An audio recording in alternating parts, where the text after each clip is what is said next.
जय जगन्नाथ। आजिर शीर्षक बड़पण। George Washington थिले अमेरिकार प्रथम राष्ट्रपति। थरे नगरवासी स्थिति अनुधान करने छद्मवेशरे भ्रमण करुथांती। भ्रमण करू करू अनेक दूर को चली जाइथांती। से एक स्थान रे निर्माण कार्य चलुवा देखि सेठारे अटकी कौन हेउछि अनुध्यान करुथिले। से देखिथिले श्रमिक माने कामरे लागिथांती। केते जन श्रमिक एक विराट पत्थर खंड को उठेबा पई आप्राण चेष्टा करुथांती। समस्ते बल प्रयोग करी पूरा दम रे लागिथिले मध्य सफलता पाउनथांती। सेमानंक ठारू किछि दूर रे जने हृष्टपृष्ट ठेकेदार ठिया होई सेमानंकर अपारगता निमंते कठोर शब्दरे भर्सना करुथांती।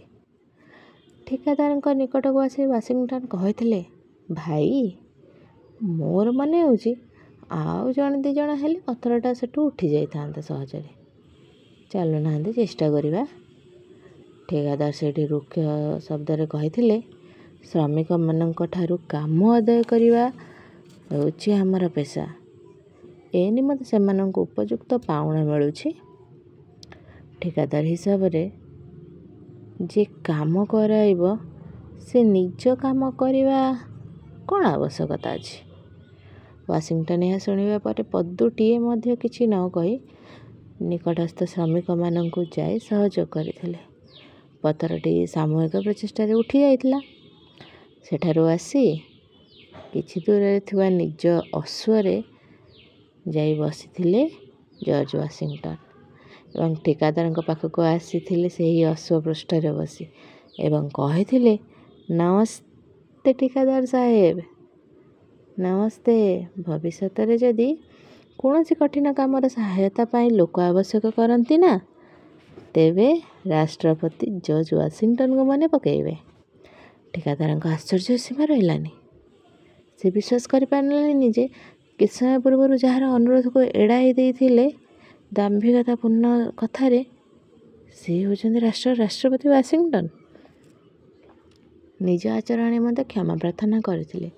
ୱାଶିଂଟନ ସେଠାରେ ठेकेदारଙ୍କୁ କହିଥିଲେ, मेहनत କରୁଥିବା ଲୋକଙ୍କୁ ନା ସମ୍ମାନ ଦେଲେ, ସେମାନଙ୍କୁ କାମରେ କିଛି ସାହାଯ୍ୟ କଲେ ସେମାନେ ଉଚିତ ସମୟରେ ତୁମକୁ ଉଚିତ ସମ୍ମାନ ଦେବେ।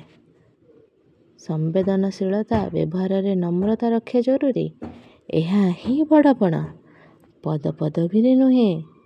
ଅପରକୁ କାୟ ମନ ବାକ୍ୟରେ ସାହାଯ୍ୟ କରୁଥିବା ବ୍ୟକ୍ତି ହିଁ ଯଶ ପ୍ରତିଷ୍ଠା ସମ୍ମାନ ଆଦର ଲାଭରେ ସମର୍ଥ ହୋଇଥାଏ। ତେଣୁ ଆମେ କେବେ ନିଜଠାରୁ ନିମ୍ନ ଜାତି ଲୋକମାନଙ୍କୁ ହେୟ ମଣିବା ଉଚିତ ନୁହେଁ। ଆମେ ଯଦି ସେମାନଙ୍କ ସହିତ କୌଣସି କାର୍ଯ୍ୟ ମିଳିମିଶି କରିବା ତେବେ ସମସ୍ତ କାମ ସୁରୁଖୁରୁରେ ହୋଇଯିବ। କାହାର କୌଣସି ଅସୁବିଧା ହେବ ନାହିଁ। ଆମକୁ ସବୁବେଳେ ସମସ୍ତଙ୍କର ସହିତ ଚଳିବାକୁ ହେବ। ଧନ୍ୟବାଦ।